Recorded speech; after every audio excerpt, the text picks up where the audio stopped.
एक गरीब विधवा माँ थी, उसकी गोद में 5 वर्ष का एक बालक था। वह किसी प्रकार कुटौनी पिसौनी करके अपने मुसीबत के दिन काट रही थी। पेट काटकर किसी तरह उसने अपने इकलौते बेटे को पाला और पढ़ाया लिखाया।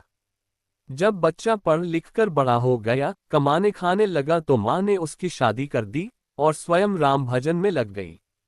बेटे ने अपनी मेहनत की कमाई से घर को महल बना दिया और माँ, बेटे और बहू तीनों सुख से रहने लगे। बेटे ने एक दिन अपनी पत्नी से कहा, मेरी माता ने संसार के सारे सुखों को त्याग कर मुझे पाला पोसा है, और अब हम इस लायक हो गए हैं कि उन्हें सुख और शांति देकर अपना कर्तव्य पूरा करें।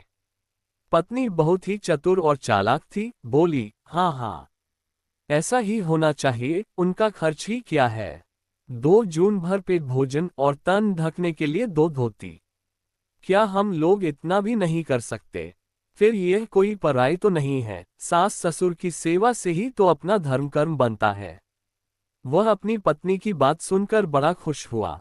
सोचने लगा, मेरी पत्नी बड़ी समझदार है। आपस की सुलह से घर का हर काम होने लगा, और इस प्रकार पत्नी ने अपनी चतुराई से पति को अपने वश में कर लिया और पति चिंता रहित होकर बाहर का काम देखने लगा। वह क्या जाने कि मेरी मां पर क्या बीत रही है। जब सास भोजन करने जाए तो बहू बड़ी सी थाली में एक रोटी और थोड़ी सी दाल परस कर बैठ जाए। जब माँ रोटी खा चुकी तो बहू चौके से एक सिंदूर की डिबिया निकालकर सास से पूछती, ये लोगी? माँ सिर झुकाकर कहती, नहीं बेटी, मुझ जैसे विधवा को यह नहीं चाहिए, ये तो तुम्हारे लिए है, इसे अपने लिए रख लो। सास प्रतिदिन जब भोजन करने जाती तो बहू इसी तरह की हरकत किया करती। सास सिंदूर की डिबिया देखकर चौके से चुपचाप लौट आती। दिन पर दिन माँ दुबली होती गई और लाज की मारी पेट का दुख किसी से कहे भी नहीं। एक दिन बेटे ने बड़े प्रेम से माँ से पूछा, माँ, तुम दिनों दिन दुबली क्यों होती जा रही हो? तुम्हें अब कौन सा दुख है? बेटे के बार बार पूछने पर माँ रोने लगी और कहा, बेटा, कहते हुए लाज आती है। तुमको आंख भर देख लेती हूँ तो सारा दुख भूल जाती हूँ। अब जीवन के थोड़े दिन बचे हैं, वह भी किसी प्रकार कट ही जाएंगे। बेटा माँ की बात सुनकर बड़े सोच में पड़ गया कि आखिर क्या बात है जिसे माँ को बताने में लाज आती है।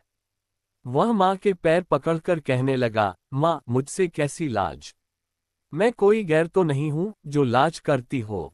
मुझे जरूर बताओ, नहीं तो मैं खाना पीना छोड़ दूंगा।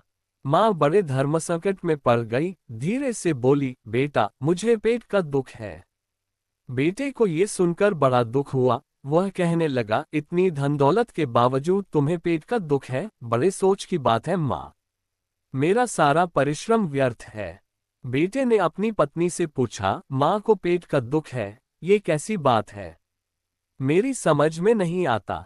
बहू ने तुरंत उत्तर दिया, मैं क्या जानूं?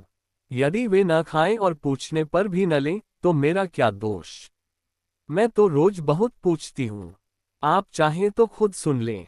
वह खुद ही कहती हैं कि अब हमें नहीं चाहिए, तुम अपने लिए रख लो, तो मैं क्या करूं? जब माँ रसोई में खाने गई तो बेटा छिपकर सुनने लगा। कुछ देर बाद जब बहन ने सिंदूर की डिबिया खोलकर दिखाई और लेने के लिए पूछी तो माँ ने नम्रता से कहा, बेटी, इसे लेकर मैं क्या करूंगी? ये तुम अपने लिए रख छोड़ो, ये तो तुम्हें चाहिए। जो मुझे लेना था ले चुकी। बेटे को माँ की बातें सुनकर बड़ा क्रोध आया कि जब इसे खाना पूछा जाता है तो इनकार करती है और मुझसे कहती है कि पेट का दुख है।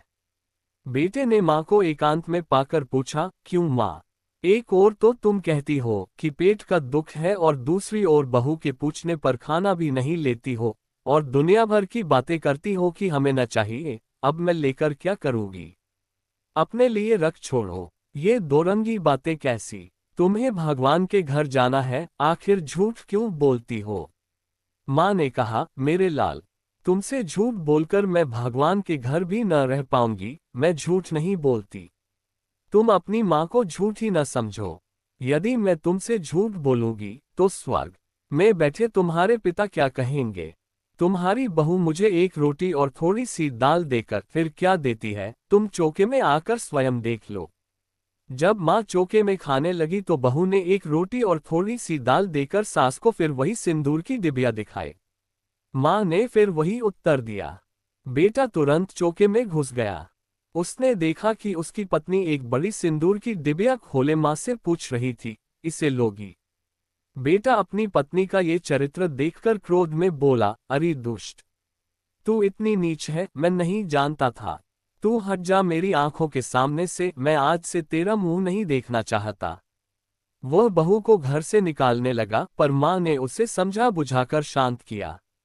बहू ने भी सास के चरण पकड़कर क्षमा मांगी और दोबारा फिर कभी ऐसा वैसा न करने की कस्में खाए। इसके बाद वे तीनों फिर सुख से रहने लगे। दोस्तों, हमें मालूम है कि कहानी पसंद आने पर आप सब्सक्राइब और लाइक जरूर करेंगे।